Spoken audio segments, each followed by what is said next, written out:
Welcome everyone, Dr. Thor here. Get ready for Gnosis. Well, I do like to talk about Gnosis and Gnosticism from every now and then. I think it's important. I'm going to try, I always try to be more succinct about things because long lectures tend to be difficult for everyone. And I'm trying to break things up a little more as well. But it's very important to understand what reaching the state of gnosis is and why it's so important. And secondly, what are the systems or the beliefs, I should say. And I hate to use the term beliefs because it's based in the fabric of fantasy. I believe in God. I believe in this. Well, you're believing in ridiculous fantasism. It's just fantasy thinking. It's really not based in anything of value. So the whole idea is you're always seeking truth. Truth is irrefutable. There is only one truth. So, without getting into mental masturbation of a stupid level, water is wet. Fire is hot. It burns you. So, and people want to go into, there's different types of fire. Well, if you get into that stuff, or you get into the overthinking, which is, of course, what so many Eastern religions do, is you get into a state of nothing is real, nothing has any value, we're just this blob of poo in the universe. So, this is nonsense. We are real entities, whether we're in a computer, whether we're in a bug on some planet in a distant universe, whatever the reality is, we are sentient beings. We are beings that are functioning, thinking, feeling, hurting, everything else. It's just a reality. That doesn't really matter where that comes from. So, and what do we know as an universal, meaning the entire universe works in this way? This is not Earth-based. When you start getting into Earth-based understandings, you're getting into the very prejudiced, ignorant, and complete lack of free will, because you're living in a reality that the Earth produces for you. This is why getting close to the Earth and animals and other things is generally not good for you. You're not the Earth. You're not dirt. You're not an animal. They are very different. So, I don't think there's much that can be learned after a certain level from these kind of connections with energies. And in general, they are very physical in nature. So, ultimately, we are seeking knowledge. Knowledge, wisdom, is not physical. Make me some wisdom. Make me some truth. Here's some clay. Make it. What do you need? Something else? Electronic parts. The point is, it's not made. It's an energetic informational field. And this, of course, is the pure essence of everything. So the whole idea is that the non-physical ultimately gives you the ultimate freedom. As long as you're physical in any way whatsoever, you are extremely limited. Secondly, anything that's physical breaks down. It's tropic. Doesn't matter how long. A rock may be there for 10 billion years, it's still going to wear down. So we see that with places like the Grand Canyon or any place that glaciers scraped openings. It doesn't matter. The point is that that was moved. It's wearing down. Everything wears down. Everything goes ultimately into dust, whatever it is, no matter what density it is. So, everything wears. So the physical, as a general rule, has very little value because it's temporary, regardless of the clock you put on it. And just think if we had all the time in the world to do everything. Our lifespans really determine our path in life, which stops your free will again. You don't have any free will because you're always bound in with all sorts of things that other people have told you. And it's not only what you learn in the mental capacity, you are enslaved by your physical body itself. I don't care how well you take care of your body, how much you know. Even if you live to be 150, that's still limited. Even if they said in the Bible, doesn't matter 200. 200 years is not a long time in the bigger picture either. So the point is, all of this limits you. So you're going to thinking about, well, I'm going to die in 100 years. So it's still going to limit what you do, and all these parameters start causing corruption, unclear thoughts, and of course, the moving away further from wisdom. And of course, wisdom is the key to everything. Knowing what is real, what is right, and so forth.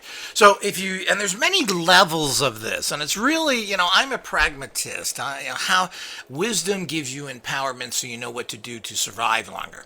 So if you have wisdom in healing, well, you eat the right things, you take the right supplements, you use the right herbs, you do what's good for your physical body because you have the wisdom.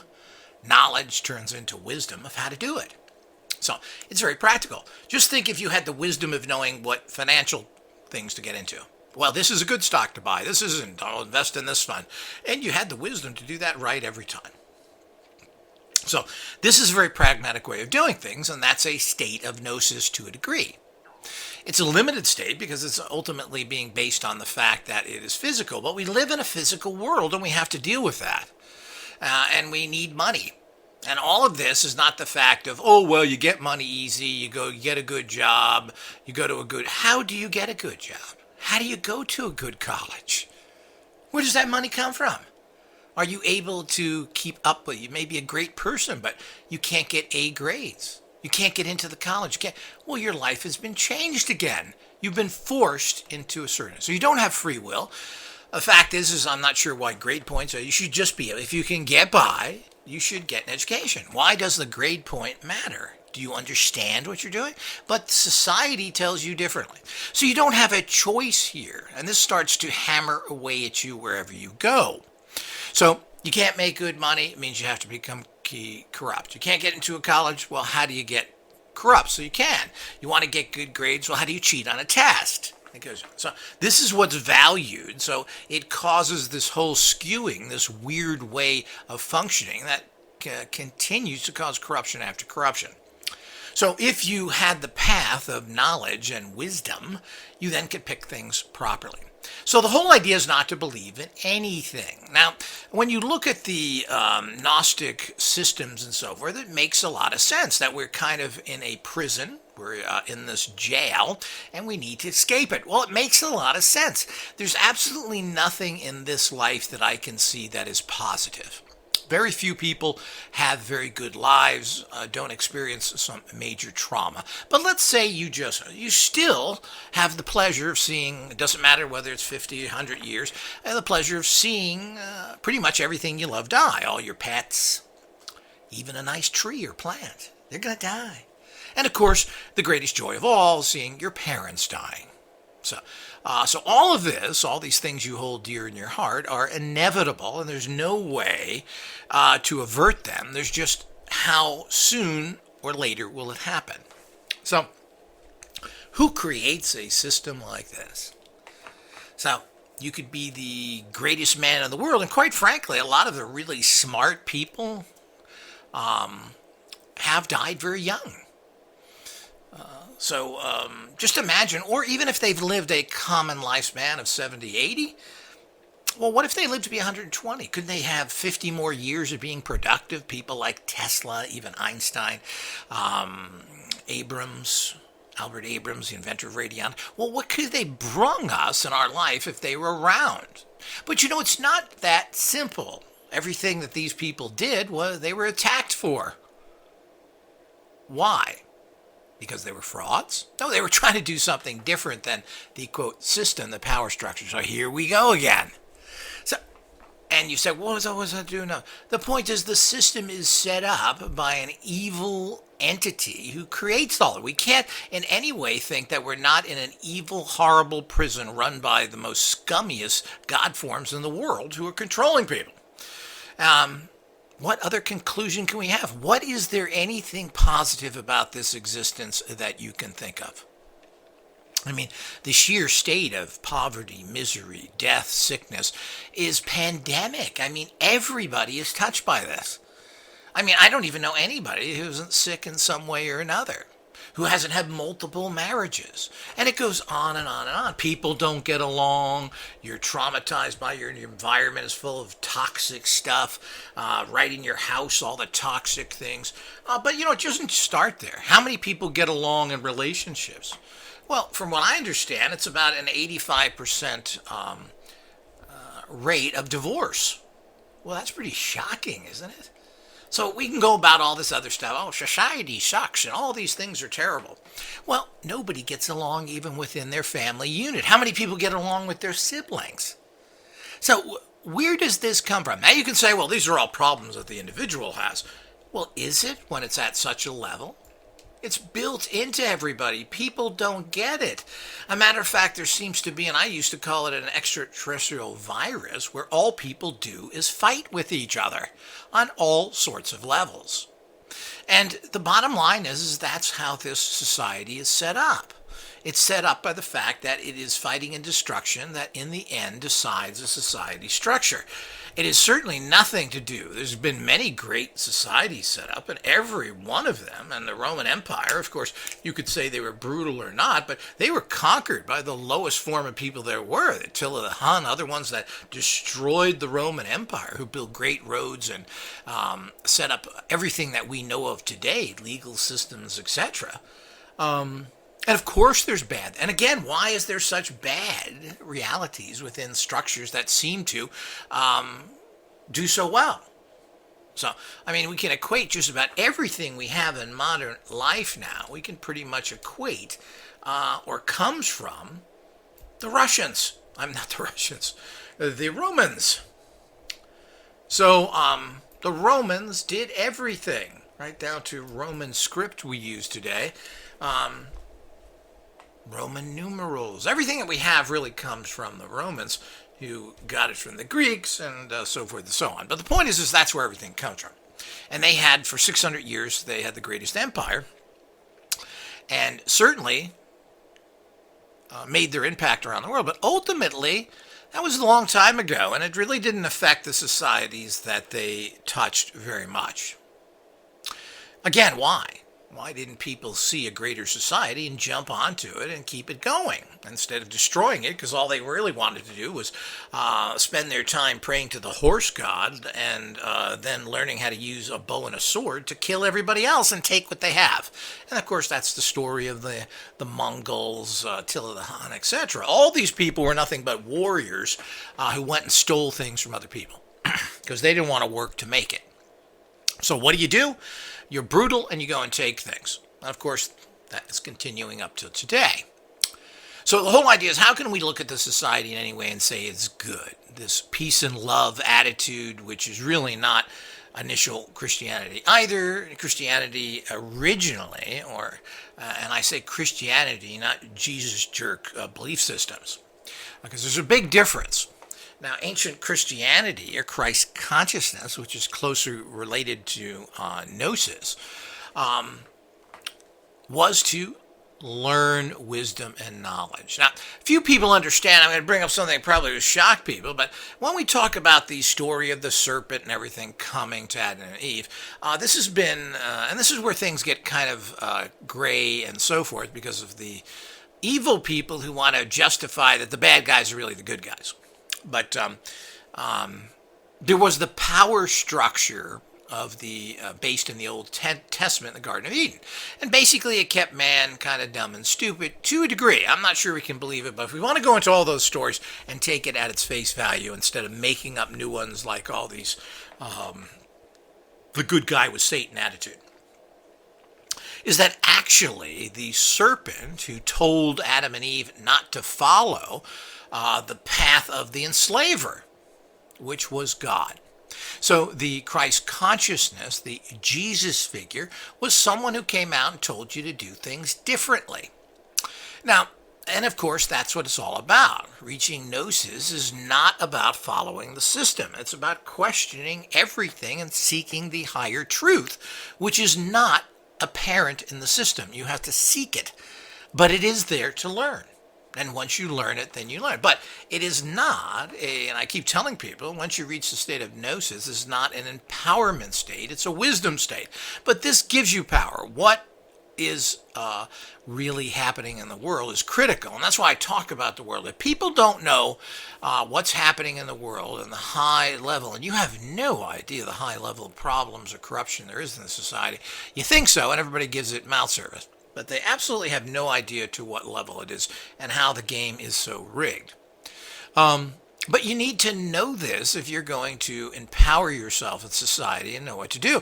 If you're going to go and keep doing the same thing, thinking you're going to get a positive result out of it, well, I'm afraid that society is much more complicated than that. I mean, pretty much everything on this society is rigged. Every time they look into professional sports, whether it's European football or cricket in India, football in Europe that they're so fanatic, it's all rigged. And it must be every sport is rigged.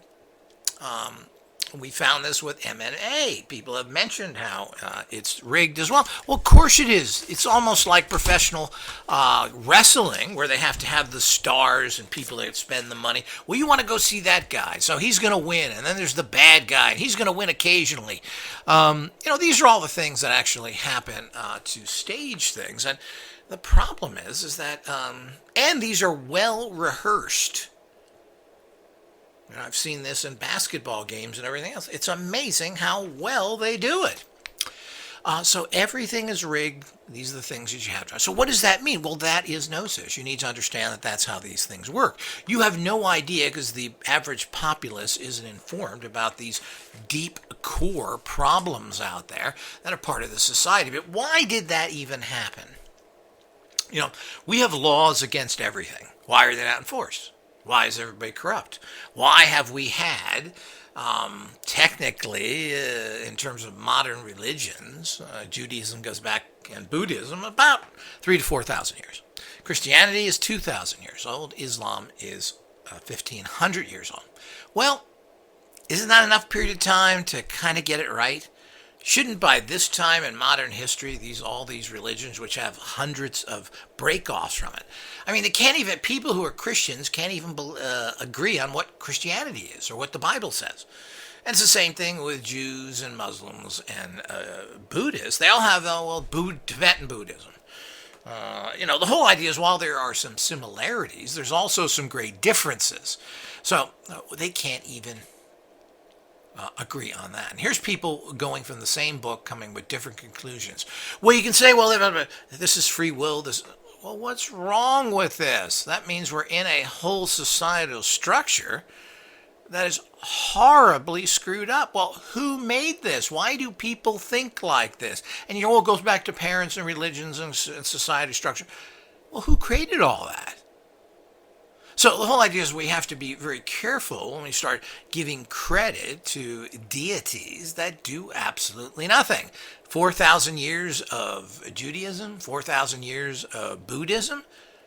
Well, what have they achieved? I haven't seen that they've achieved anything. Oh, they have a nice, warm, and fuzzy philosophy, them Buddhists. Well, yeah.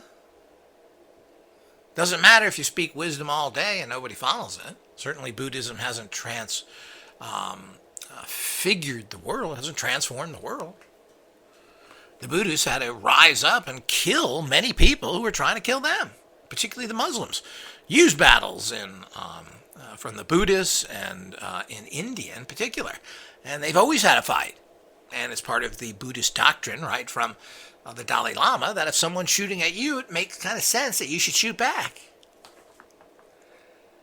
And of course, there's nothing wrong there. That's pragmatism. You have to do that. But the point is why do you have to shoot back to begin with? The system is rotten. The foundations are rotten. Everything to do with it is rotten. We have all these laws that are never followed. So here we go over and over again. So we have to come to the conclusion that if the energies that have formed this reality and whatever is connected to them are extremely evil and negative, if there's any kind of God forms that interact with this society, they certainly are evil and should be stayed away from. There certainly is nothing valuable about the physical. We're in the physical, so what? And what does that mean? Every day you live, you get closer to death and pretty much infirmity. You just don't say, oh, I turned my clock off, I'm 90, I die now. No, you're going to probably go through a lot of pain and suffering before you die, usually. Who invented that? Who put that together? So if you're going to start talking deities, you have to understand that that's what it is. So basically, we're living in this prison. You're here to learn how to escape it and go to the next level. The first next level is the state of Gnosis, meaning, hey, I get it. I get we're in a prison. I'm working on that. I'm controlling it. And this has a realization of everything in society, good, bad, and different. You understand how rotten and corrupt and evil society is, how relationships are bad, how bad foods are for you, and then, of course, you know the good stuff. Well, you live. If you can find the good stuff, and that's the other problem. This isn't a challenge of a even playing board where you are then left, and of course that would be the perfect society, you are left to then reach your highest spiritual level without the worry of having to go to work every day, worrying about your health, how sick you are. Well, if you're sick, how do you possibly able to think? So it's properly and reach higher levels. Well, you're not. So here you go again. The game is fixed against you. Your chances of beating it, going to the next higher level, are very, very slim. And most people don't get it. They get caught into these belief systems because it makes them feel warm and fuzzy while the fire is building around them to burn them alive. You're living an illusion. So the way you get out of that illusion is to realize that it is an illusion, to move on it, but you are still programmed. How do you in any way have free will if you believe what mommy, daddy, your society, your culture, your race believes, what your teachers told you? You're believing all this stuff like, oh yeah, he's a teacher. He knows what he's talking about. Yeah, he went to school. Yeah? What school? The school that has been saying all the wrong things since their inception? And is this a special dude? Yeah, he didn't come from this planet. He's not influenced by sex, drugs, and rock and roll. We all know how stable teachers are.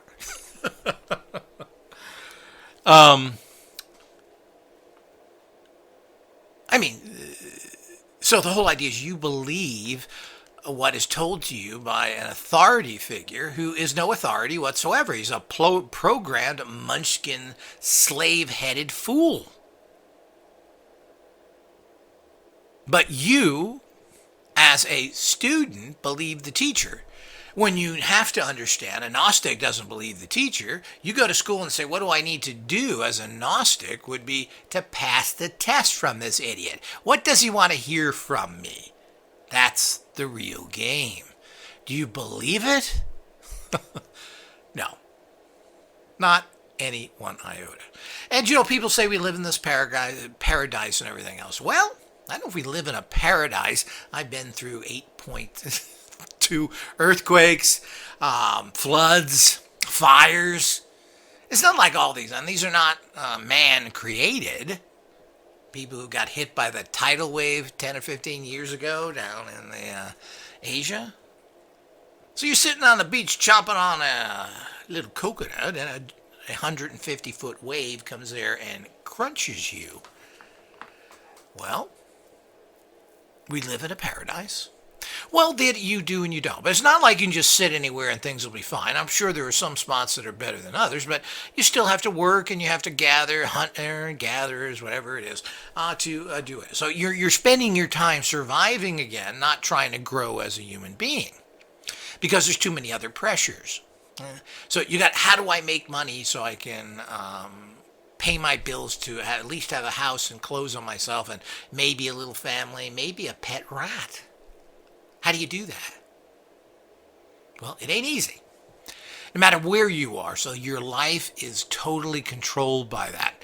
So if you're entire, and that doesn't mean you, everybody. Well, quite frankly, find me the guy who invented that, and let's get a few baseball bats and talk with him. Who could set up such an evil, terrible thing with that? And that's how society is set up. And if it was meant to be something else, well, where's the 4,000-year-old religions to change that? Well, I don't see any changes coming from them. I don't see even the newer religion. There's certainly nothing progressive about Islam. I mean, what does Islam have to offer anybody? It's the fastest growing religion out there because of its general dominant nature, that the way it works with this horrible dogmatism. People love it. Oh, you don't agree with me, I'll kill you. Isn't that what everybody says? You don't have to be Muslim to say that. And of course, you want to be a dictator over your family, sexually and everything else, with everyone for that matter. I mean, this is the basis of all religions. Islam is. It just goes into the core, which is the reason why it's so popular. It tells you punch, stab, kill, and screw. Anybody, anytime, anywhere. So, and this is, of course, the popularity of it. And, of course, make sure you name everybody who 1,500 years ago was known. Jesus, Buddha, Monkey Man. So, how convenient. By a guy that was living in a cave. An illiterate guy living in a cave. So, so the whole story there just doesn't make any sense. But let's say, fine. Show me what that's created.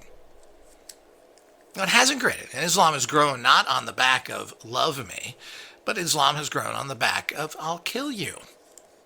That's just a fact. So, and of course, where is the answers? From the Buddhists, the Jews, the Christians, the Muslims, etc. There's no answers. So we've had all this. So any belief system they had doesn't work. And if it does work, and there is some sort of, it is an evil God, and you are stuck in a horrible prison. So everybody should be at the stage in life that, yeah, you got to work a little. You got to get out there and do things, productive person in society. All of that should be part of what you do. But it isn't part of what you do. It is who you are. Everything takes too much time and too much energy. I don't care what it is. You can't get by today to do anything simply and cleanly. It takes all of you, and it takes every year of your life until the very end. So, this is not going to breed a mentally healthful, well-being people. It's going to breed a bunch of psycho lunatics. And of course, that's exactly what we have. And of course, religious people I've always found to be some of the worst people on the planet. They're the most hateful people, the most racist people. They know the way and you're no good. They are the most dishonest people I've had. They're always corrupt, and they're working for institutions they know are corrupt. They don't want to help anybody. Why would we possibly want to help somebody? That's communism. Really? Maybe it's more Christism. Wasn't that what Jesus preached, helping and working with each other? Well, you know what that's called, people? That's socialism. Yeah, working together. I mean, after all, he brought fish and then made thousands of fish out of something. Nobody bought it. Nobody paid any money to it. He gave it to people. So he provided it, gave it to the masses for free. That's called socialism. Interesting. But of course, the people who are against helping anybody, against giving babies and families a start where they can take care of themselves so they can be strong physically and mentally, so they can be part of society, well, they want to deny that to you in a system where everything is based on taking every penny you have, called the medical mafia. Why would you? No, that's communism. Well, we all know that if Jesus had his way of doing things, he most likely would have cut the throats of everybody, or let the children sleep in the streets, let them die of the plague, because after all, that's Jesusism. Of course, it seems to me that all the Jesus jerks, anytime it comes down for them putting a dime out of their pocket, they ain't very loving. So I found it from none of these people. And the point is that you get a very dysfunctional being, you give it structure, and all that dysfunctional being does, whether it's in government or anywhere else, is mess up the structure. Where does this come from? We have to get to a point where we can't be saying that this is a human problem. There's some evil spirit that has enforced this on this planet, and you are in San Quentin of evil spirits, called the planet Earth in its reality. So if you understand that, and of course your ultimate goal is what? Make lots of money so you can die with bricks of gold in your coffin at whatever, even if you live to be 100, which in this day and age is not that difficult, but you're probably not going to be too well. Is that your goal? Well, who created that? Who said that's okay? while the guy down the street's living in a cardboard box. And that's what is happening in a lot of part of the world, particularly in the greedy, evil American economy, which seems to be more prominent than others, but it certainly is everywhere. So who set this up? So if anybody wants to think that, oh, okay, mankind, well, mankind has been praying to their little goddies for thousands of years. So they're either not non-existing or the most evil MFers you ever gonna deal with. So, and of course that's why Gnosticism is so pragmatic. Something is wrong here. And there seems to be a whole group, and of course they go into God for, and I don't like to go into these concept of Sophia and other things, but because all of these things, of course, have been warped. Sophia is supposed to be a symbol, even in Gnosticism, though, kind of the corrupt whore who needs to be rehabilitated. So I don't like to go. I prefer to go into Sophia as an understanding, as an image of wisdom. But there's a problem, particularly coming from male perspectives, is that there isn't, and I'm not giving credit to males either, but there certainly isn't anything wisdom or pure about females. So, a matter of fact, as most history shows, to a large degree, there's been a lot of very negative energies coming from the sacred feminine. And people want to see it just as a building and birthing, but what happens after that birthing is a great corruption as well. So there's a problem there, and that's been distorted horribly, but there is the more pure concept of the wisdom birthing higher being female known as Sophia. But, Gnostic belief systems are very varied and lots of different ones. And you can define them in different ways, but I like to define them in the way that I take this. And the whole idea is that I don't believe in anything but wisdom. The power of knowledge and wisdom. What is real, what is not. Now, that's not going to necessarily make your... Matter of fact, it's going to make your life a little bit miserable because you're going to see what's happening. Now, the rest of the people accept their corruptness and say, yeah, that's the way it is. We're all corrupt. Okay. I'll support other people. I'll believe their lies. And all the thing that goes with that. And, of course, it's easy on them. They get their payoffs. They're part of their society, and they get to persecute and destroy others. How beautiful. I'm a human. Yeah, but who made you? If we're going to get into this religious nonsense, then we better make sure that we start blaming these gods of why things. Oh, God works in mysterious ways. They're not very mysterious to me. He works in very evil ways, where he allows negative people to live long and prosper. So, certainly, while society has fought for and given their lives for what's considered more, quote, positive, ultimately, all the positive turns into a giant mound of poo. Certainly, very little comes from it. What are we to make of this? What we have to make of this is that all the human-based principles and physicalities are all negative. We are, as physical beings, we have to deal with that, and we are enslaved, and we want to get less physical, and we want to grow to a higher level, the level above human. And as such, that's the level that will get you to a point of nirvana, you could say. The point is, now you are more energetic. You've left behind all the problems and requirements of being physical. Food, sex, all the things that really, you got it. You got to have food. You got to have sex. These are things you have to have or you get weird and die. So the whole idea is we want. So when you're trapped in that, you cannot reach a high level of gnosis. So, because you're always going to still have problems, but you can reach a state of gnosis and still understand things and be eating and screwing. So, the whole idea is that is a reality. But the point is you want to get above that. So, these petty realities of life that really do nothing for you. I mean, you have to eat. Why? To survive. Well, what does that do for you? Well, not really do anything for you. You're just doing it because you have to do it. It's like going to the toilet. Why do you go to the toilet? Because you have to. You have to get rid of that. What is the value of it? Well, ultimately, there isn't much value of it. Again, it's a physical value of getting rid of toxins. And it goes with everything else that you are physically demanding. So you don't choose your sexuality or your sexual desire. It's there. whether you like it or not, to different variant levels. So this is all very problematical, and you're stuck in this. Well, how can you possibly make it good? Then you have a whole system in God forms that do nothing to assist you. So the game is so tough, it's so hard, and nobody gets it. So even if you reach a level, what happens? Well, you're in a spiritual level, and then of course that becomes corrupted because of the food, sex reality, the physical realities. And of course, all religions have all these problems.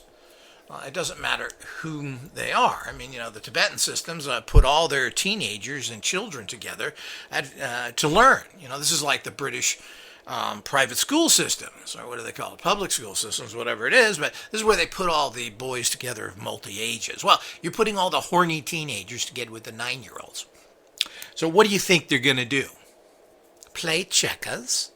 Oh, Ralphie boy, I've got a ball of checkers here. Oops, I dropped it. Could you please bend over and pick up those checker pieces?